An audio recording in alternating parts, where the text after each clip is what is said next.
Okay, my friends, if you've been following, this is going to be an 18-part series. I'm still into the introduction. This is an introduction about the chemistry that shows how all these things, which I claim are actual fossils, they look like rocks, but I show in great detail all of the anatomical parts, and in addition to that, I show the chemistry of how this actually happened. Now, again, this goes way back. It's probably 10 years ago I did most of this stuff. And I did my videos a long time ago, and I thought I lost them all, and Phil Harris preserved them. Somehow I bumped into it, and here they are. So this was, well, let me just start right into here. I claim it's totally verified and authenticated. DNA tests, CAT scans, the blood coming out of them. Actually, see that? That's the one that Phil found. You see that? There's blood coming out of it. He's the one that preserved all these. He freaked out when he found it. There's blood coming out of a heart, literal blood. Anyway, so here we go. DNA test, 7 CAT scans. It's time that this has to be looked at in a very serious light, and I'm going to show you why. And I'll show you the chemistry behind it. I'll show you everything about it right now.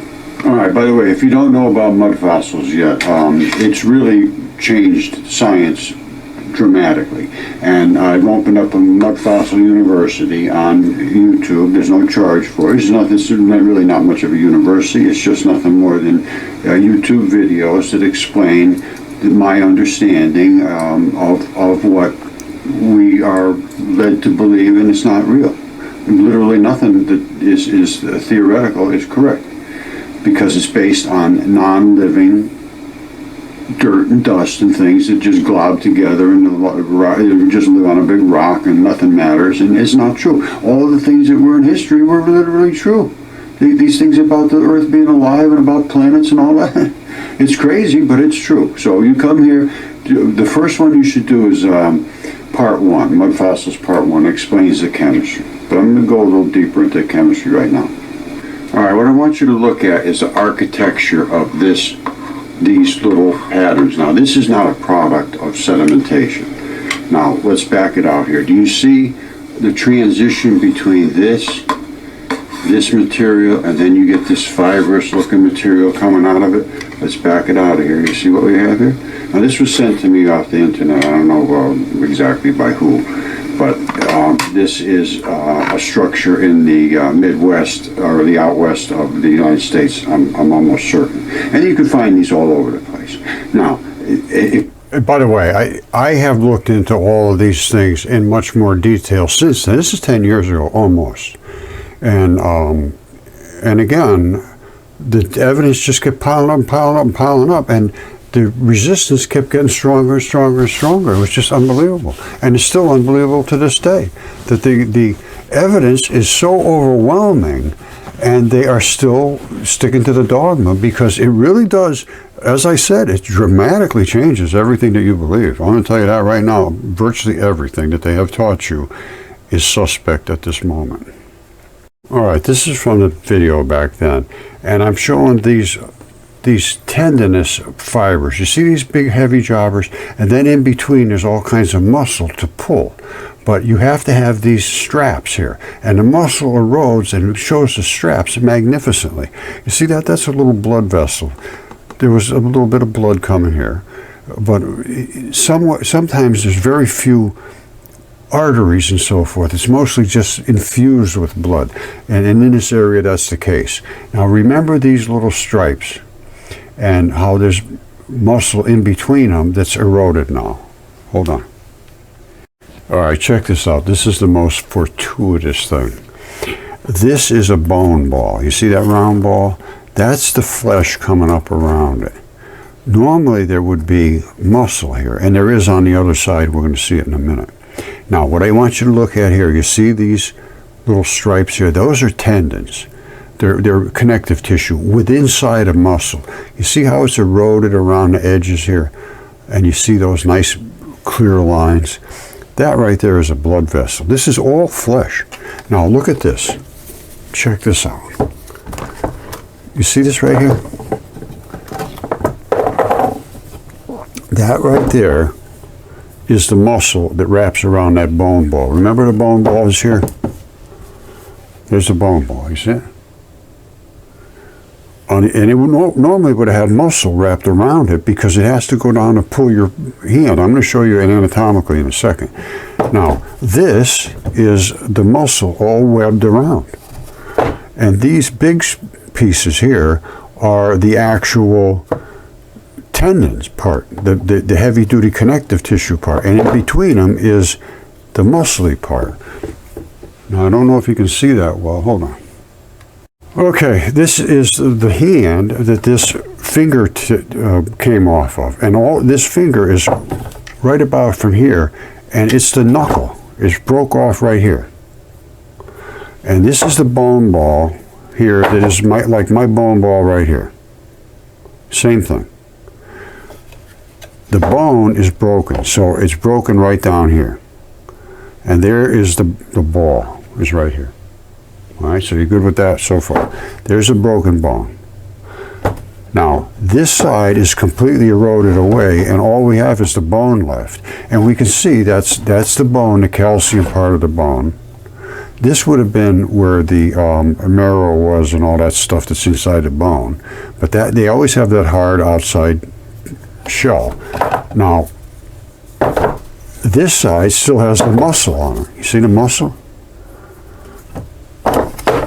Now, what you want to understand about muscle is there's two things you have to look at in a muscle. There's these big straps. You see that big strap and this big strap running over there, crisscross and so forth. That's so that you're held together tight. But then you have the muscle right in between, which pulls. These are like, and the muscle pulls. All right, so these are I call them the springs and strings, the big heavy ones. And the muscles just are the pullers, they pull. So that is that fingertip. And this side here comes down to muscles that are in here. So it's this piece right here. And that center core is the center of the tendon. And that's quite certainly the case.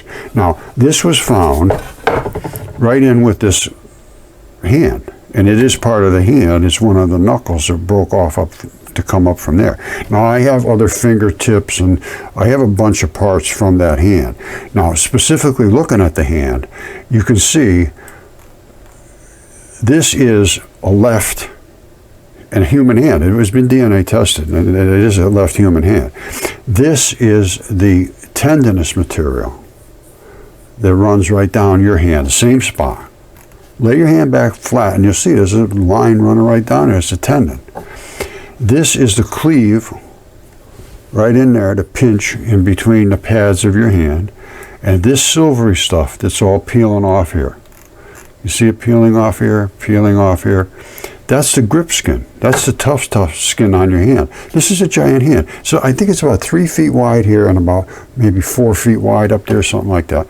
And I have the fingertips, and it is all kinds of different areas of erosion. Like I say, this in just this one piece, I have this side completely exposed down to the ball, and this side still has all the dressings. It's got the muscle and the tendon, and it's got the big tendinous thing that comes down that makes it be able to do that. Very, very, what you call, fortuitous. All right, here's a real good shot of the tendinous material, the heavy-duty stuff, and then this is all the muscle stuff that's in between. That is the same bone ball knuckle that I just showed you. Now, this was a shot of muscle, and the reason I'm showing this is so you understand how much blood is around muscles. Look at this. This is all blood. That's all blood. And you need that to make these muscles contract and do all that. There's more blood running through your body than you can possibly ever imagine. Okay, let's return back to the days of yesterday here, my old video. And I'm saying this fleshy muscular stuff is in there in between the connective tissue. Now, There's another giant piece of a muscle somebody sent me. It's in a park somewhere, and obviously that's a muscle. It's another shot of the giant muscle. This white stuff here, that's where it transitions between the connective tissue into the muscular tissue. That's a muscle mountain. And the whole Earth is made of giant creatures. This is a car way down here, back of a car. That is a giant muscle mountain. This is similar to the kind of tissues we're dealing with. Now this is really important to understand, is that these are muscle fibers, electron scanning microscope, and you see the different colors? Well, that means there's different metals in there, different... You know, I could have been wrong about this. This might have been tendon. But the muscles are in little blocks, almost identical, but they're called sarcomeres. Tendons have these little blocks that are not exactly the same, but boy, they're pretty close. Let's keep going here. And again, this is 10 years ago. So I might have made a mistake on that. Now, the different colors indicate different transition metals. And so they have different tensile strengths, basically. So I'd probably go with tendon on this now. So I said it was a muscle. I think I was wrong.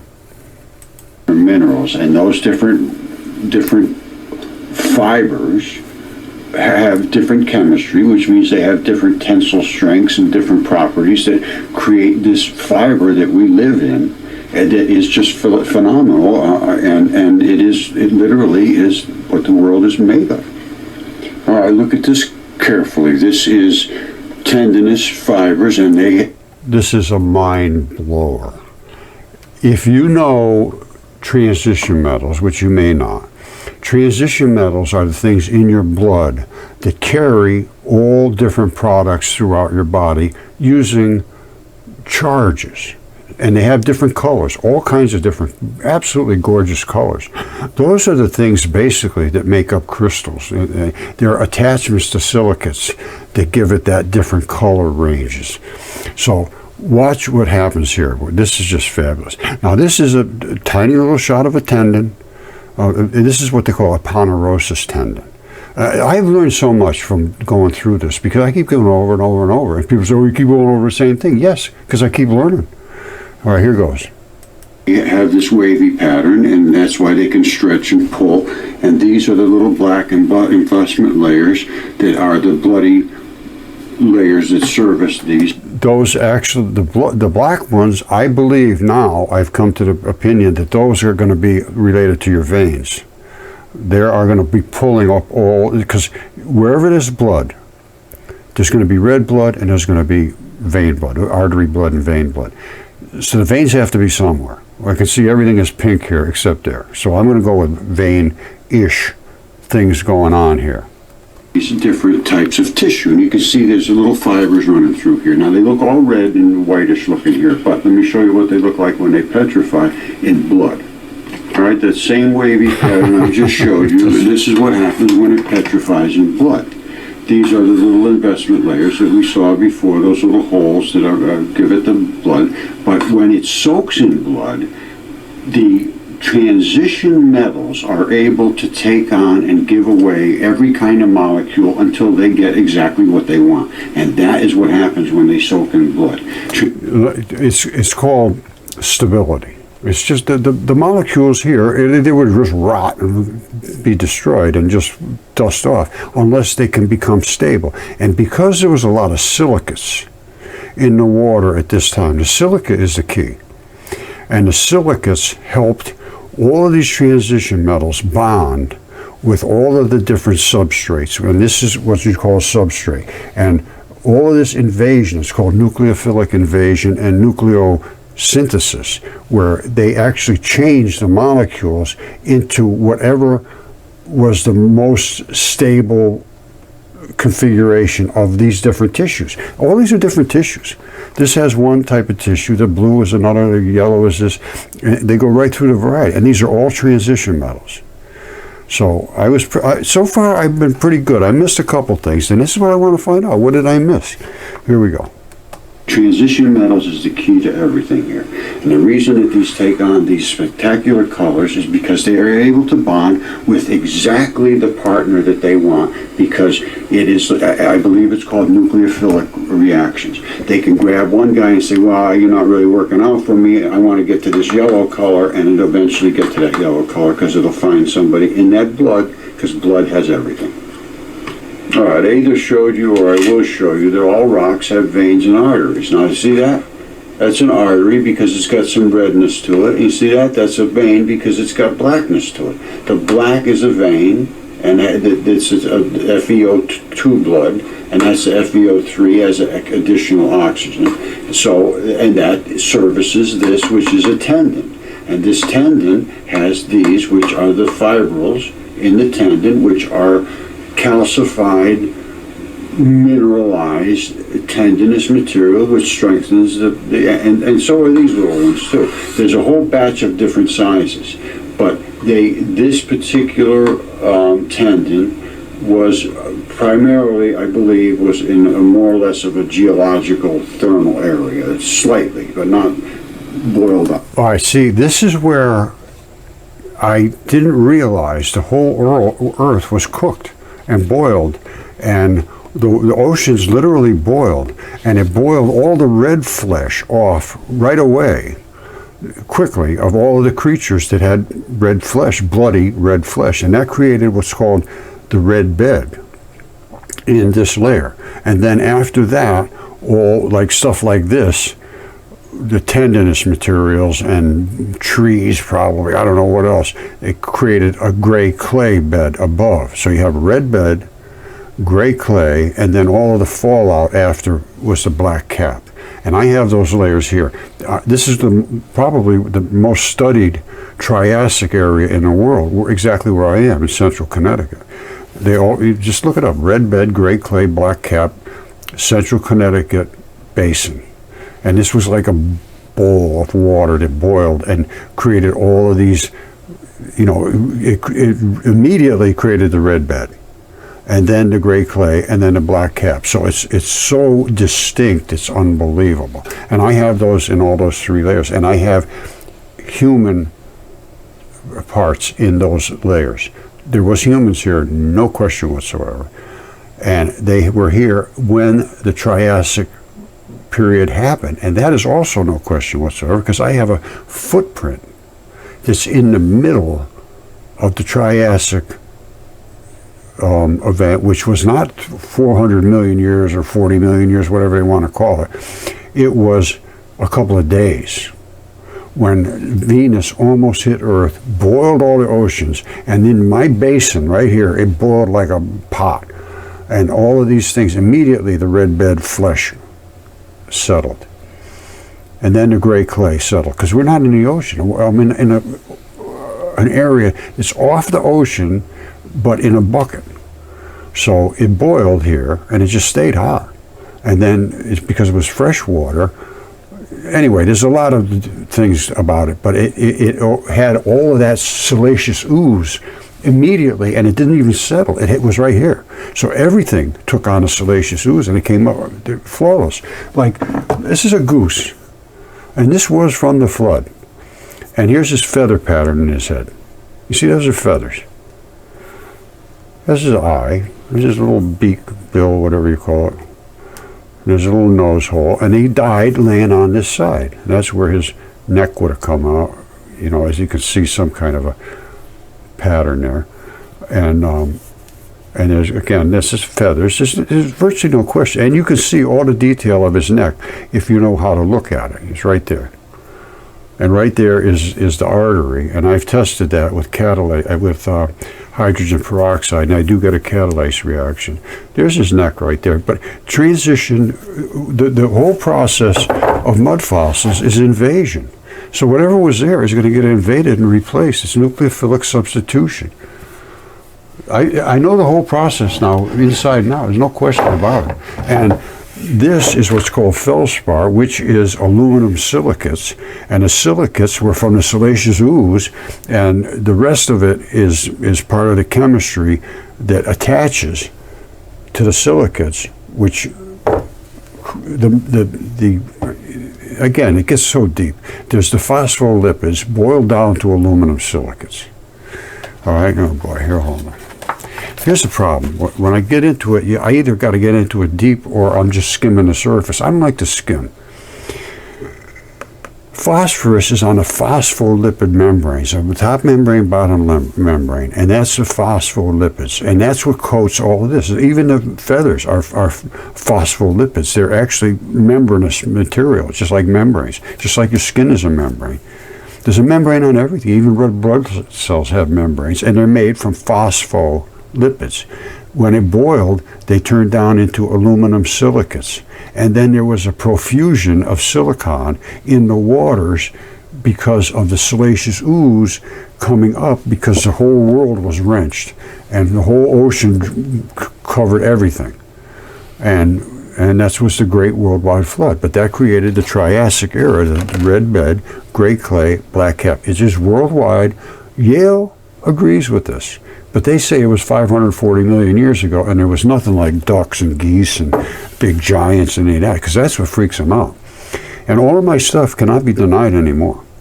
And I have stuff, it's all DNA tested, CAT scanned, and there's no denying this. There's only a refusal to engage, which has been academia's position, primarily Yale. And they agree with my process, and they say maybe it was a failed evolutionary experiment. Yes, it was. It was. They were supposed to wipe out all the giants and all the monsters and all the creatures that were created when these gods came down. I don't call them angels, gods, whatever they were, the watchers, the keepers. They came down, so the women were hot, came down, had a bunch of sex, didn't realize apparently that their DNA was going to make them go 2.5 miles tall, which is what happened. Enoch recorded all of that. It's all been ripped out of everywhere because nobody could ever believe this. There's no way in the world you'd ever believe this if it wasn't for the evidence that I discovered. There's just nobody in the world would ever their mind, even with the evidence, they can't open their mind to see it. That's the problem. Okay, let's see what I had to say here. All right, as always, Fair Use Act, and I'm just commenting on this. Now, this is about iron use and storage in the human body. Now, this is very, very important for the mud fossils, and I'm going to explain to you what happens with the metals in the body. Not specifically iron, but iron is very important. Now, well, the problem is iron is almost 99% of the metals you got in your body. It carries all the oxygen around. Iron is the thing that lets you breathe. All right, this is called Fe2O2 and Fe2O3 primarily. Those are different states of oxygen. They're called oxides. One of them has 3 oxygens, but by the time it gets back to being reabsorbed, it's only got 2 oxygens. So what happened to the other oxygen? It got burnt up when it came through the body, servicing all the tissues that need the oxygen to be able to break down to give them the energy. It's just like burning something. It's combustion. Basically, oxygen is the product of is the thing that makes energy. Basically, to me, oxygen is a big factor in everything. Here comes another rabbit hole. It's just something I just started thinking about. How I just said oxygen is so important and it's a big factor and everything. You take H2, which is 2 hydrogens, and oxygen, H2O, it's water. It's water. It doesn't make a lot of energy. It's just water. But you take hydrogen by itself, it's extremely explosive, like a bomb. And oxygen is involved in virtually all combustion. You end up with carbon dioxides. All right, but oxygen is a precipitator or a product of combustion. Primarily a product. Boy, I tell you, I don't know. I just don't know. When you start getting deep into the chemistry, it gets very confusing very quickly. And right now, because of dipole electron flood theory, instead of a proton being one big ball, a proton is 1,823 of these particles, and they're all dipoles. And that's why hydrogen is so explosive. You only have one like this. When that starts to fall apart, the whole thing goes like a bomb, literally a bomb, a subatomic bomb.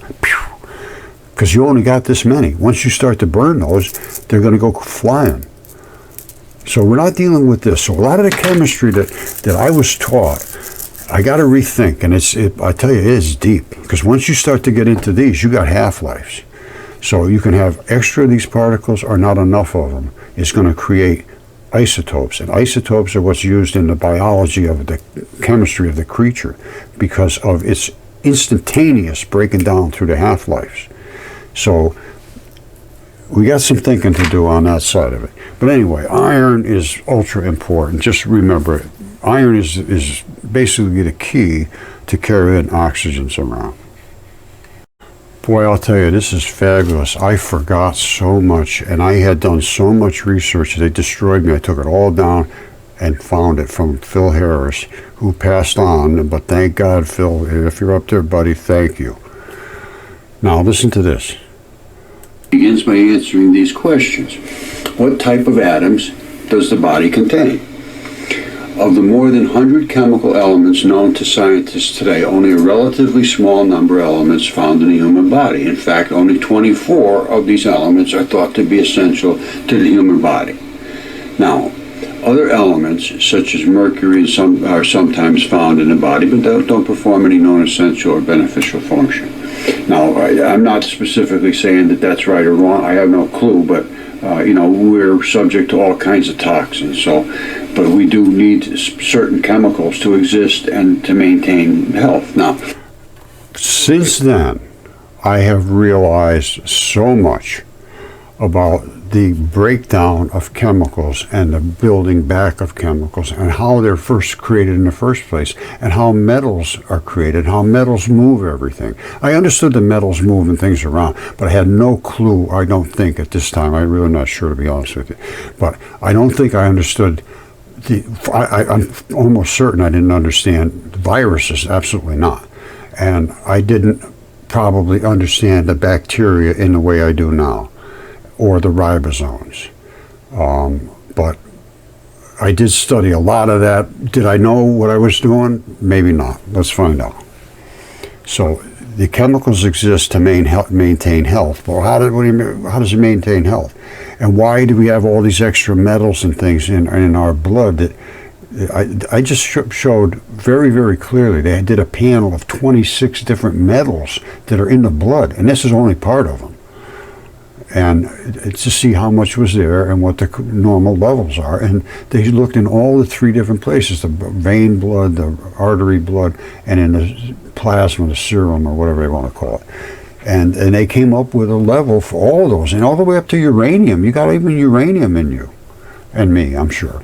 And it's not there by accident either. They think, oh, it's there by contamination. Some maybe, yes.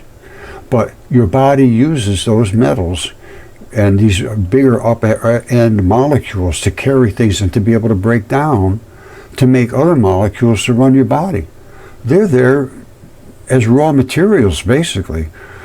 And they're broken down by bacteria and enzymes and viruses. And then the products of those are what we live off of. I'm not kidding you.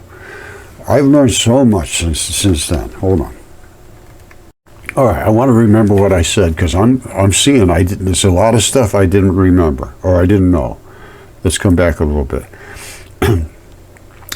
Now, like I said, I don't know if they're right or wrong because at that point they're subject to all kinds of toxins. But we do need certain chemicals to exist and to maintain health. Now, let's go on with this here. So, mercury doesn't perform any beneficial function they know of. As a matter of fact, it kills brain cells. But anyway, the largest elemental components of the body by mass are actually oxygen. 65% of your body is made of oxygen. Then you go to carbon is 18, hydrogen. Did you know that? 65% of your body is made of oxygen? I forgot all this. This is crazy. Oxygen 10, nitrogen 3. Now, here's the important part. the other elements in the body, such as calcium, which is your bone material, connective tissues, phosphorus, the same general area. That's membranes. Phosphorus is primarily membranes. Iron, which is your blood, copper, and are known to physiologists as mineral elements and trace elements. Well, there's all kinds of metals in your body. All the metals. There's gold, there's silver, there's every single metal is in your body. And iron, you use a ton of it, yes. But the rest of the things are in trace elements, and yes, they're in your body. Now, they taper off to when you get to a very small percentage, but there are other ones in there still in smaller percentages perhaps, but they are still there. Now, that is the key. You see these upper end elements, they don't sublimate away. When your body decomposes, it's called sublimation, vaporization. You give off the gases of the body, which are these gases. Hydrogen, nitrogen. You give off those gases, they blow off to your body. Oxygen, the oxygen bonds with other things like carbon dioxide.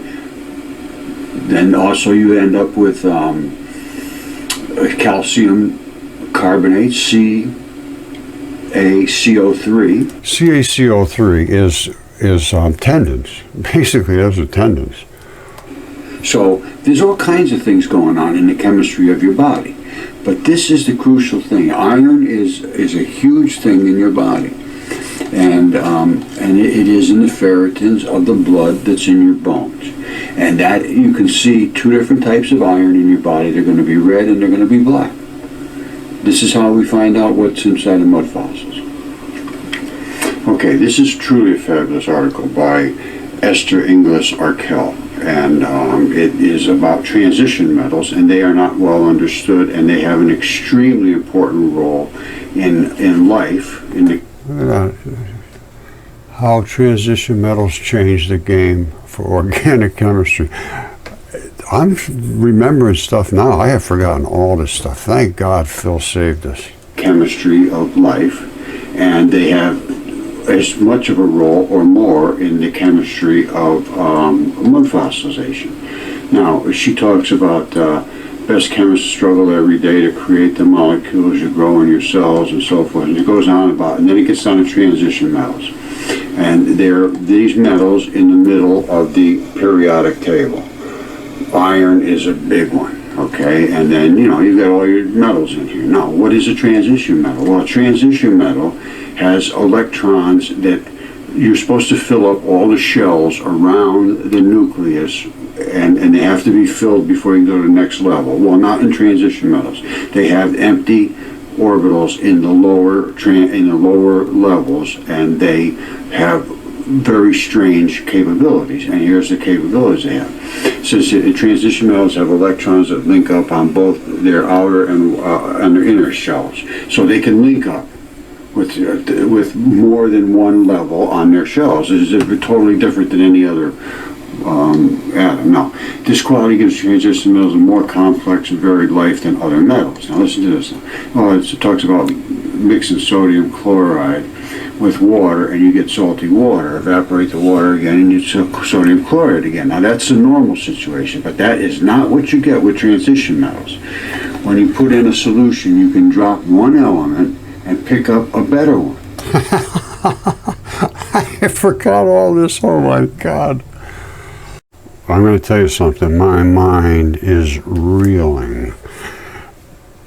These are the transition metals. These are all these different colors you see everywhere, and in crystals and in gems and all that stuff. And it's because they have these charges. And what does a charge mean? It means it wants to bond with something. It has the affinity to grab something and hold on to it. And what these are, see that M? That's the metal. That's the core, the little plus. So it's metal in the center, and it attracts all these other particles to hang on to it. And that is what drags through your body, one of these, with a whole bunch of what they call ligands attached to it, and it drops them off when somebody else is more favorable. That's the transition metal, which I just talked about a second ago. This is blowing my mind. I forgot. I mean, I know this stuff, but I forgot I had these documents and details. Now, well, let me just read what it says. Transition metals form colored compounds and complexes. Colors vary depending upon the charge on the metal ion, the number and types of groups of atoms called ligands, these, attached to the metal ions in the aqueous solutions. The ions form complexes, colors shown to the right. Now, let's talk about those colors and where we can see them in nature. All right, now this is biology. This is just gigantic hand. Now, why isn't it all those different colors, the transition metals? Because they're all in there. Well, they were at one time. Now, this has been invaded primarily by iron, because it's in the red bed. Remember I talked about the red bed, gray clay, black cap? My stuff was primarily in the red bed. And that's what this is. And it absorbed the red bed colors, which is nothing more than you know what? Let me show you something. Okay, this is from the Triassic era. That is a human footprint. This is the red bed, and that's the gray clay. That should have been up here, but the guy pushed that gray clay down through the red bed. And then after that, this is all the fallout. This is the black cap. You see it? See it black? That was landed right on there. When I found this, it was all one thick layer. I took this off,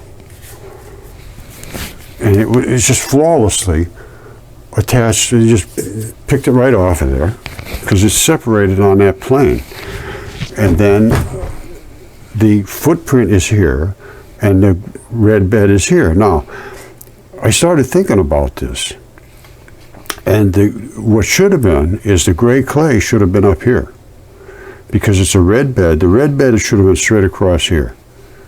Well, the red bed had already settled, and the guy ran across the red bed and pushed the gray clay that was up here, because that had already settled too. But they were both fluid at the same time, because it pushed the gray clay, which is here. You see the gray clay? That's not supposed to be down below the red bed. And it's down at the same layer as the red bed. This is the red bed.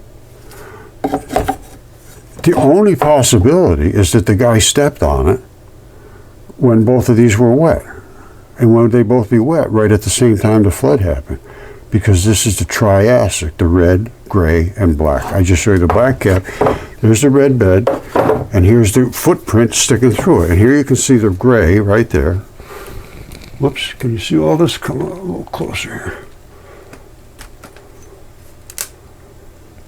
All right, let me just scoot it here. You see the gray here? And then the red up above? It's not supposed to be that way. The gray is supposed to be above the red. They were both wet at the same time. The Triassic happened like in a weekend. I mean, I'm not kidding you. It's ridiculous. They were both wet at the same time. So that's just the way it is. Now, and is this a footprint? No question about that. Look, this is the balls of the guy's feet. All right. Now, I looked at this for years, trying to figure out this. That had me thrown for a loop, because it just didn't look normal. Here's what I discovered. I finally came up with this. The guy was running for his life. His heel hit here. You see this big depression here? His heel hit here, and he went forward like this and kicked up and pushed this back up like that. As he went forward, he pushed that back up. Because otherwise, you'd think that would be flattened out like another toe. Now, I don't know if this was another toe or there was actually toes in here. Because I have the no toes that don't have any toes. And just like Yale says, there's the things today there's nothing like them. And this is the balls of the guy's foot. I mean, you can't miss it. It looks like two eyeballs there. Now, this right here is what I call the suck-ups. Let me come up close to that. You see those little suck-ups? All right, what happened was it was wet when he hit his foot on there, and it went, picked up. You see on the edge, it's sort of smooth. See on the edge, there's no suck-ups. Whoops. Let me back out of here.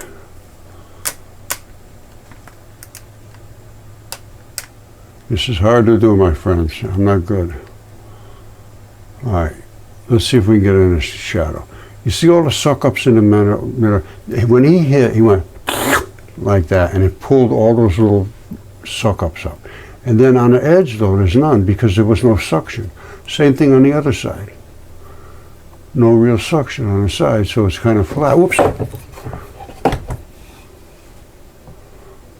But in the middle, you have all the suck-ups.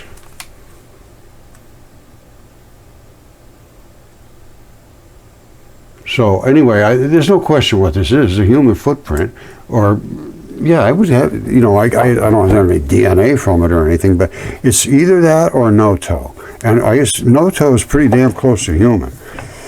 But yeah, no toe, I wouldn't expect to see the balls of the foot there. As a matter of fact, I'll show you a no toe right now. All right, this is the footprint, and I don't know.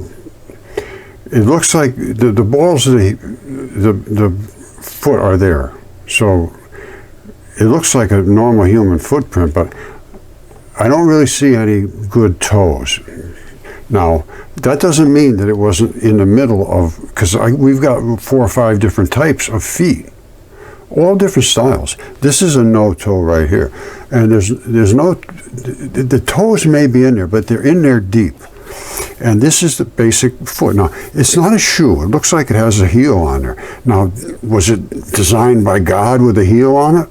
And I'm almost 100% certain this is not a shoe. All right, and it died laying flat on the side like this.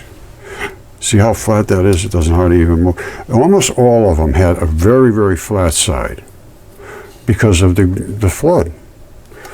You know, even the red bed was completely flat-sided. You see that? The red bed was down here. The gray clay got pushed through it, but the red bed itself was basically flat-sided on the bottom. And that's all the flesh that boiled right off of these creatures. I mean, it's beyond belief, but if it's true, it's true, and it's true. And again, we have a lot of these different species, basically. They must be different species, but I don't know. That's where the blood is. Whenever you see that whitish-looking stuff, that's where the blood worked its way through after it died, and that's the same thing here. That's where the bone was in the back, where the tibia comes down, the big bone, and then the fibula sits on the side. They just fall right off. And they almost have no attachments. There's a couple of little ligaments here, and then a little, it just sort of holds up against, it's pulled against the rest of the foot. It's a ligament, basically, attachment. All right, I am psyched about this whole thing. Now, this is going to take a long time to go through these videos, but I have to go through every bit of it to remember what I said. And I'm remembering things I had forgotten all about. It's like, it's this thing about evaporating water. Normally what you started with, the water goes away, you got what you started with. But not in the case of transition metals. They're totally different. And it's because they are looking for a place to attach to. Now, let me come back here just a hair and make sure we don't miss any of this. This is, all right, here we go. Transition metals have electrons that link up on both their outer and their inner shells, so they can link up with more than one level on their shells. It is totally different than any other atom. Now, this quality gives transition metals a more complex and varied life than other metals. Now, listen to this. Well, it talks about mixing sodium chloride with water, and you get salty water. Evaporate the water again, and you get sodium chloride again. Now, that's the normal situation, but that is not what you get with transition metals. When you put in a solution, you can drop one element and pick up a better one. And then, more importantly, they say, you can pick up another element, then drop it, then pick up another one. Now, You hear that? Your transition, they move, transition from one to another when they find a more acceptable partner until they lock in on a most acceptable partner, and then they could achieve what's called stability. I'm telling you, this is fabulous. I forgot a lot of this. that is the key to transition of mud fossils. As they sit in this organic soup, which is the vaporized metal solution, so this is solution over here, when put in a solution, these transition metals, when put in a solution, can drop one element and pick up a better one. More importantly, they can then pick up another element and then drop it and then pick up another one. They want to find the best component to bond to become stable. And when you have blood inside the water that is doing the fossilization, inside of blood there is literally every chemical that exists that the body wants to work with. And that's why you get opals, and the opalization is unbelievable, and the articulation of the tissue layers is stunning. I'll show you that right now. All right, let's check out these opals. I tell you, I had this pretty well nailed back then. All right. You can see that's the anatomy of the heart. That's what an anatomist would say a heart looks like. But when you see this tissue here, that's not all the same tissue. There's layers of tissue wrapped in layers of tissue, and there's what they call heartstrings in here that have certain molecules that they want to attach to. And I'm going to show you what happens in opals, which are fossilized in blood. The blood allows the fossilization to take on every molecule that it desires to take on. All right, let me show you this in a second, but let me show you what a heart really does look like and what the inside of a heart looks like. All right, that's a heart. You know, I think they were putting in a pacemaker or something like that, but it's sliced sideways. Now, what do you see? Up here is what I call the plumbing. Here is your heart valves and the heart strings going down into the bucket of blood down here. You see the different tissue color and the different fibers down here, and up here you got some holes and things. This is also a heart. All right, and here's the bottom webbing stuff down here. This is up here, and this is where the plumbing, but it's, you know, it's all crunched up and turned into silicon. All right, but basically that's what a heart is. And I looked at it very carefully, and it is a heart, and it's just what happens to them. Now, if that was if this one here was where there was nothing but blood, it would continue to transition until it became like this heart right here. That one right there. That's basically the same as this. Only this was in almost like, it must have been like solid blood, because you see how it says transition can pick up and pick up. Well, there must have been more and more blood fusing through here with all the different transition metals in it, and they'd get passing by, and sooner or later that would turn nice and blue. Now, you see down here it's green. It's the same stuff as this, but it's greenish down here. Now, I think something over here was like an organ that has chemistry that invaded with green molecules of some enzyme that turned the blue to green. That's all I can think. Because it's just a ton of enzymes and minerals and all kinds of things going on in here. But this heart would have been like this. That would have been down. And I can tell that because these are all the colors of the transition metals, which are heavier than the plasma, which is up here. So the whole thing was together as one, boom, laying like this, cut in half, opened up. That is where the blood rose to the top. This is where the transition metals settled. And that's a heart. And that's an opal. And that's what opals are. Opals are all of them, as far as I can find, are from biology, body parts. eyeballs and all kinds of things. I got so much stuff to show that it's gonna take forever. Okay, these are tendon fibrils, and it's exactly how the whole thing works, but this is our heart or whatever. Let me back this up I'll just run it from here. All right, I'm talking about an abrupt transition. There it is right there. Those are the tendon fibrils, and they break right off just as flat as a pancake. If they were sticking up out of the ground, that's what you see is a flat plateau. And they have all of these the different angles at the top. You can see them if you look at the ones out west. You want to see one sticking flat up from the ground? What you just saw is tendon. And this is also tendon up here to what is the glue that glues that tendon. But let me show you what you just saw a second ago. Make sure you understand. All right, let's take a look at what tendon looks like if it was just coming up by itself. All right, check this out. This is what tendon balls are. These little balls, and a strap comes down, and it's fed with some, vein and artery. Now, every one of those balls has a strap, and that's what they look like in your bones and all, flat mats called aponeurosis, and in your bones and then so forth, locked in. But every one of those balls has a strap going to it, and there's literally zillions of them. What do they look like if they were in the ground, sticking straight up from a giant creature? Don't forget, this is a rope's tendon, a rope, the round one coming down. A aponeurosis tendon is flat, but it still anchors. The balls come out and they anchor in.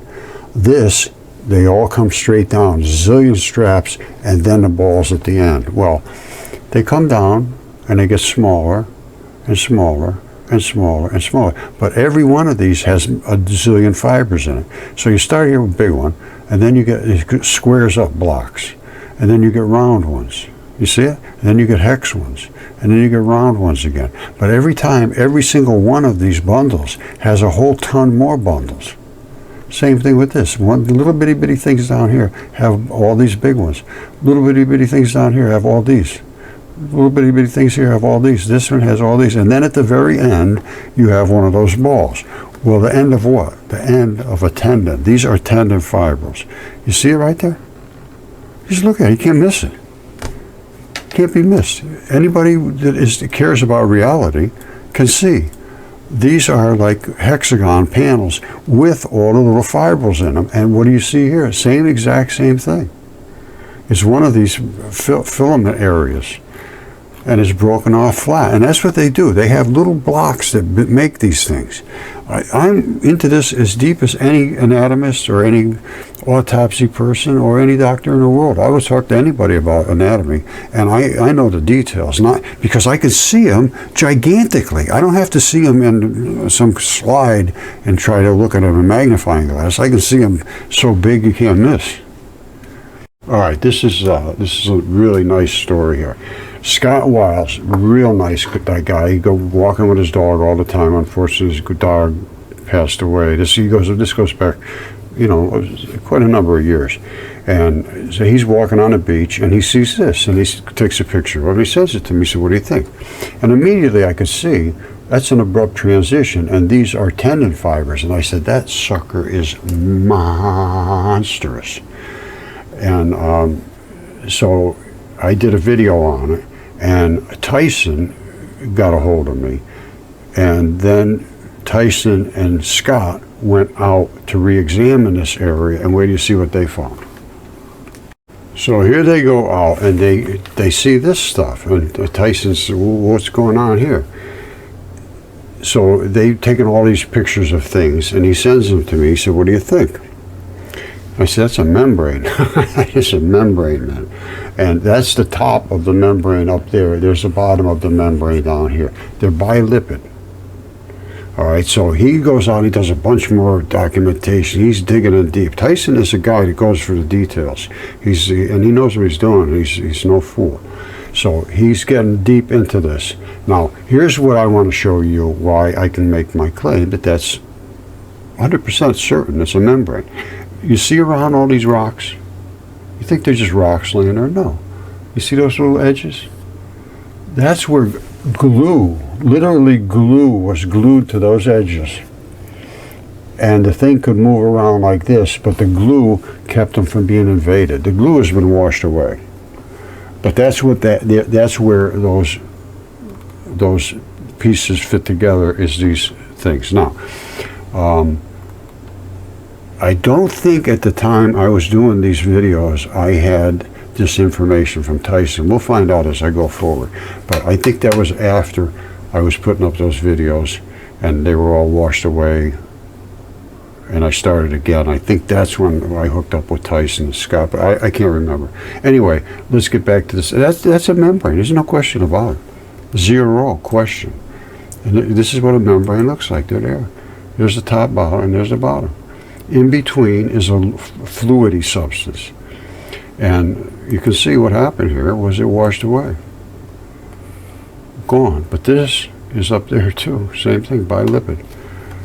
That's a full-grown creature. Okay, so back to the days of yesterday here. Now, I showed you these things. If they were sticking up, you see this, like, I showed you that.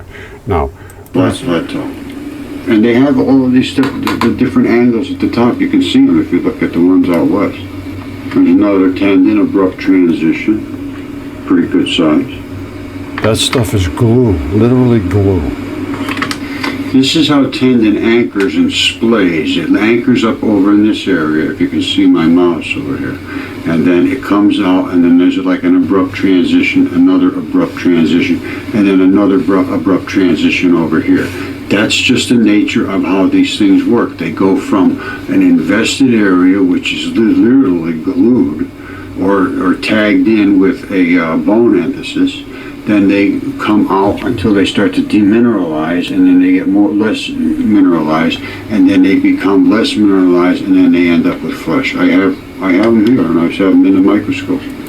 Now, at this, quite obviously, I didn't realize this has the same little edges as the ones that Tyson had. So Tyson's stuff must have come later. And seeing his stuff, I related it to this and went back and looked at this. Let me see if I can find a picture of this. We can get a close-up. These are things that I didn't realize then, I realize now, or the mistakes I made then that I'd like to correct now. All right, here I found it. This is where it anchors. You see how it comes around, almost like a round scoop around here, and it comes all the way around down to here. This is an abrupt transition. I talk about them all the time. This is also an abrupt transition. This is the first abrupt transition. Extremely tough up in this area. Extremely tough. And then you get into here, pretty damn tough. Then you get into here for a little while, pretty tough, and then you get into just muscle and it just falls apart. But that's the transition zone from the anchor to where the muscles start to really do their job. Now, remember I talked to you about those little edges? Look at this. Here they are here. See it? Same thing. You see them all over? Now, over here you don't see them. That's because this is the main anchor. The main anchor, they don't have. There's really no give. They don't have to go sliding back and forth with each other. They're just locked in solid. That's what my take is. You know, I do see them, they're separated from each other. Now, is that because they have to start these, each one of them seems to have to butt up to another one of these. So they're going forward, but they're changing. Let's go about with that. Now, what are they changing to? They're changing to these that have to be able to slide back and forth as you move your muscles and your tendons, and you go this way, you slide, and you follow me? And they're going to do that, because this is the pivot. So they're going to go up this way. So some of them are going to have to scrub this way or that way, going up and the other way. And that's this jelly stuff. Here, they're just going to barely move. So I don't know. But anyway, this area, there's no goo. And right there at the abrupt transition is the gooey stuff. And then it comes on out here, right about there probably. It pretty much turns into red muscle somewhere in this area. And then the red muscle just erodes away. All right, so I didn't know about those little edges back then. So there's something you can look at to see. You know, you may not find this kind of preservation, but you might. Anyway, you see what to look for, those little edges. Boy, I'll tell you, I'm impressed. This has got to be some of my best stuff I ever did, all in one shot. It's long, but that's just the way life is. This, I now believe this is like fat tissue, and it has a lot of blood and a lot of fatty lipids in there. And that's what they look like here. And somebody, it looks to me like they carved this. Now, let's play what I had to say then. I can't remember any of this stuff hardly. I said to pay attention to some of those tendon microscopic shots that we had originally of the living tendon. This is the lower living tendon. You see that? That is the bloody investment layer. This is the calcium layer, which is collagen type 1 is CaCO3, is calcium carbonate. I think this is totally wrong. I now believe, I don't remember saying this, but obviously I did. I now believe that this stuff in here is from layers of fatty adipose tissue, basically. And you can drain them using the blood. You know, you need a lot of calories to do this and that, and that's how they work with that kind of tissue. Now, sometimes they're real thick, you know, somebody's kind of heavy and they have a lot of that tissue. That's my take right now. Let's see what I said then. I believe I was wrong. Carbonates and phosphorus and all that, all the different bone minerals that are in calcium bones and in connective tissues. And these are connective tissues. And this blood glues them together and invests them with first of all, it separates them all, and secondly, it gives them the energy to do what they need to do. It keeps them alive, let's put it that way. And these are all the same age. This is not what this is about. Somebody just carved these a while back, but they're the same from these structures. That was totally wrong. Now I feel it's totally wrong, so let's just go with that. And if you remember the tendon I showed you, the Achilles tendon, that is the exact same architecture, and these are found everywhere. Those are tendinous materials. And they're Achilles tendons. Here's some more, and the kids play on it. Remember I told you to look at that red slurpy stuff between them? There it is right there. That's was blood at one time. And this is the anatomical structure for tendon. You see that rock? That is tendinous material that's loaded. These tendons are loaded. Sometimes they're stretched, but that is a loaded one. Let me just explain to you what you're seeing here. You see all the bends? That's what they call a wrinkle zone. What happened was tendons are always like this under real good tension. Even when they're dead. When they're dead originally and they snap, the tendon goes boing, and you get a wrinkle zone. And then you get straight lines. This is the wrinkle zone. Now I said it's a loaded tendon. I don't know what I meant by that. Hold on. All right, these are shots of living tissue, and remember this style, they're like boards and they have red running between them. That is the synovial sheath, the investment of it. These are like little tiny fibers that invest, Sharpie's fibers eventually, I believe. These are the wavy type. Remember this style here. You know, remember them all. I'm going to show you. All right. This was the ones I saw before, and I said I think I was wrong. Is it tendon? I don't recall. I don't recall where I got these shots from. This is all kind of different tissues. Are they all kind of different tendon? I'm not sure.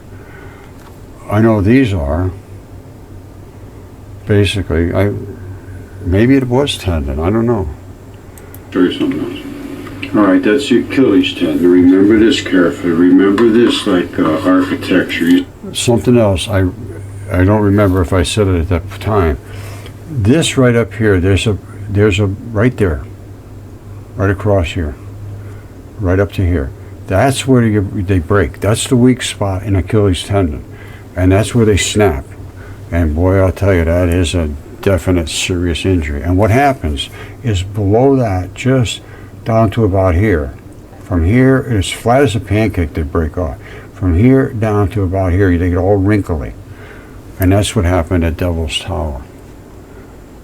You see that little stripy architecture there? You see this right here? That's what they call an abrupt transition. And that little area there is where it locks in together. And it breaks in a certain exact spot. And they always have to fix them. And there's what they call abrupt transitions. I'll try. All right, so I did know it then, and that is what's at the top of Devil's Tower. Now I don't know if I show you Devil's Tower, but let me just show you to make sure you understand.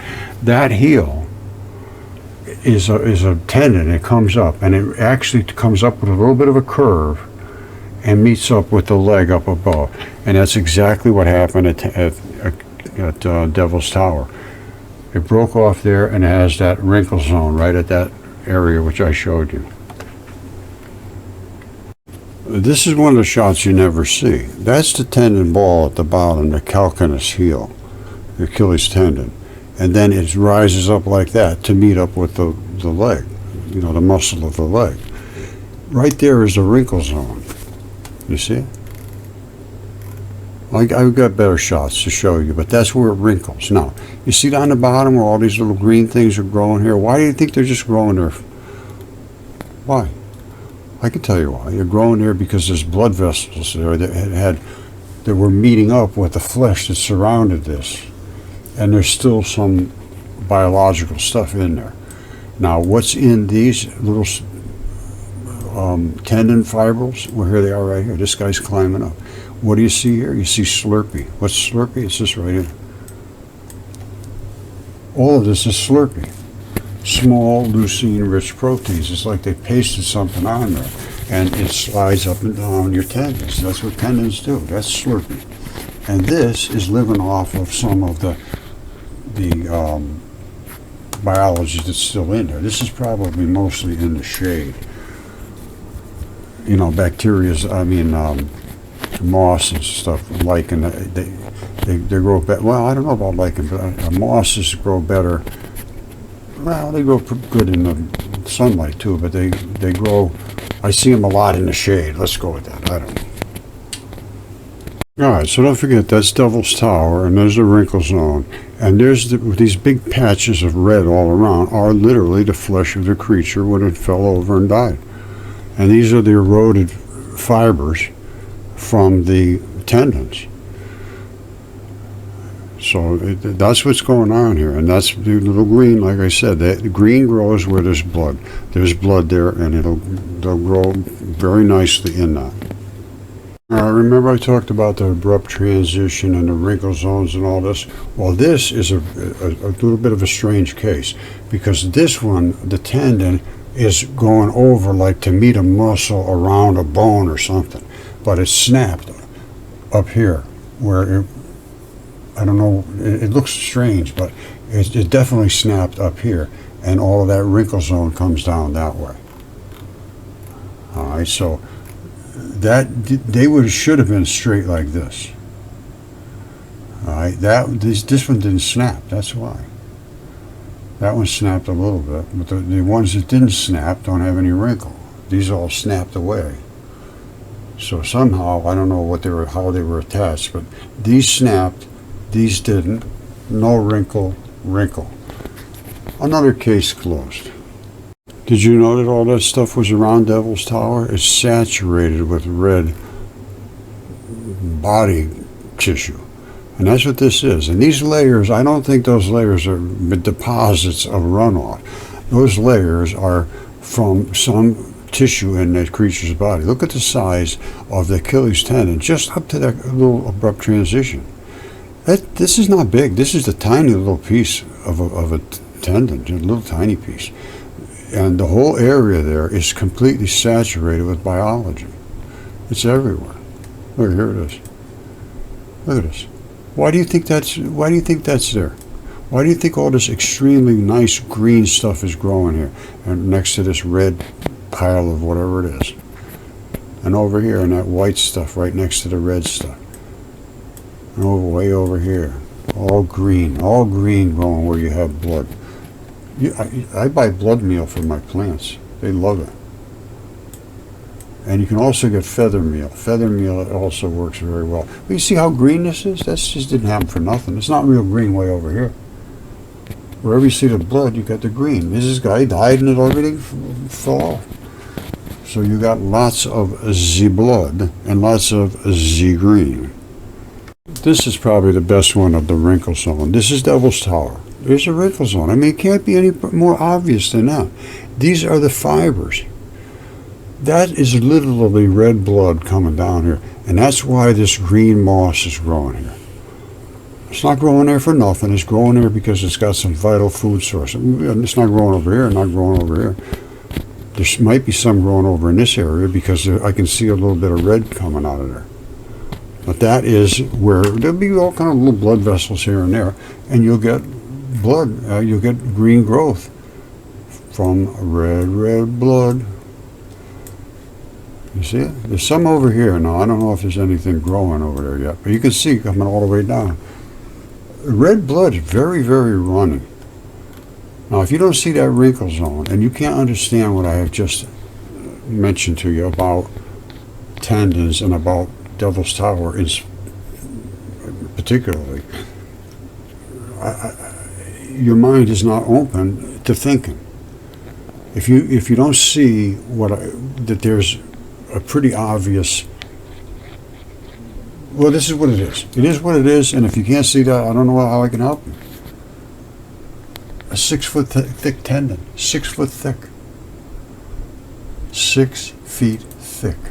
That makes this thing not that big. It makes this thing not that big. All right, that was a membrane. Now, there's membranes all over this thing. They're not 6 feet thick. Just think of the size of the creature that Tyson has. Absolutely, it's amazing. And he's doing a good job. He bought a drone. You know, and somebody helped us. Oh boy, I can't remember her name. She was so nice. And, oh boy, I wish I could remember her name. My little mind is failing, but she was Kathy something. I'm sorry. But she helped Tyson get a drone. And he got a drone and he got microscopes. He's into this. And he's into everything. He's into the light research and all that stuff. So, you know, he's a good guy to have looking into things. He goes pretty deep. Now, what do we have here? I don't know what else I can show you, but think about this. This is the kind of things we're talking about. Think about that. I mean, I'm serious. That would be the size they are. No problem at all. And this was what was written. Enoch wrote this long ago. And it's always written, even in the Bible, it says there was giants in the earth in those days. And then after that, more giants. When the sons of God went into the daughters of man, they had more giants. So those are little ones. The big ones are the titans. Those are the big ones. And I showed you a couple of vaginas the other day. 2,200 meters deep. That's over 7,000 feet. Vagina. Go back and look at it. I got a few of them on it because, you know, people seem to like vaginas. I don't know. So anyway, oh man, I don't know what else I can show you. I think you've seen it all. Oh, look at it! Some meatball did this. They put corn roots underneath the Devil's Tower and said this is a sonar or something. They put this exact picture underneath Devil's Tower and meatballs. A lot of people try to ruin things and make them all. Oh, by the way, here's Devil's Tower right here. I think this is the other foot, because this is just the heel. That's just the heel, and it's pushed down into the mud. Now, is this one deeper in the mud? I don't know. Sometimes I always thought one foot would be pushed way deep into the mud, trying to lift the other foot out. That's why a lot of times you only find one foot. But this does seem to have. It looks like it could very well be a foot to me. and it might only go back to here. But it could very well go back to here. I don't know. I just don't know. But Devil's Tower, in my opinion, there's no question it's 1 foot, but it could be 1 foot from a one-footed guy. I don't know. Who can say? All right, I don't think there's anything of any value, but let's go for the next 15, 20 seconds and see. All right, this may be a little bit hard to see, but this is the blocky nature of this type of tendon. Well, all right, this is pretty good for you to see.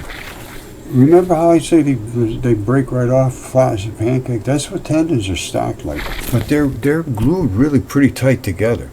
You know, the glue between them is very solid, and the tendon material in each one of these layers is extremely solid as well. However, with the glue working with this, you get a bit of flexibility. Your tendons are flexible. You have to have flexible tendons. You can't have one big straight hard thing that's going to crack. This gives you the ability to flex it and bring it back and always have it. That's what the glue is all about. And whatever, it was just another couple seconds and then I'm going to close this up. Hold on. Tendons have all life has a blocky nature. Now, and it shows, it's showing that this, in this area here, it's all blocky, the whole thing. Now, there's an abrupt transition here that I talked about, and that's this purple area here. There's a ball down at the bottom, and that's the ball. This answers here. This is this little block right here that they're showing. And that's where they break. So you have the ball that's normally in the earth, you have a stalk sticking up, and they break right at that abrupt transition, and it is flat as a pancake. So this is stick right up here and squared right off. All right, I hope I captured your interest in it. All right, that's enough. You don't have to see anymore. But that was quite some time ago. And again, that's basically part one. Still almost an introduction. It's not really part one. We might call it part one. I'll see. But stick with me. This is I have 18 parts to this. I can't imagine that I could say much more, or maybe I did, just kept rumbling over the same thing. But I think I did virtually everything, including mud fossils, all my research, but I just don't remember. We'll have to go back and look.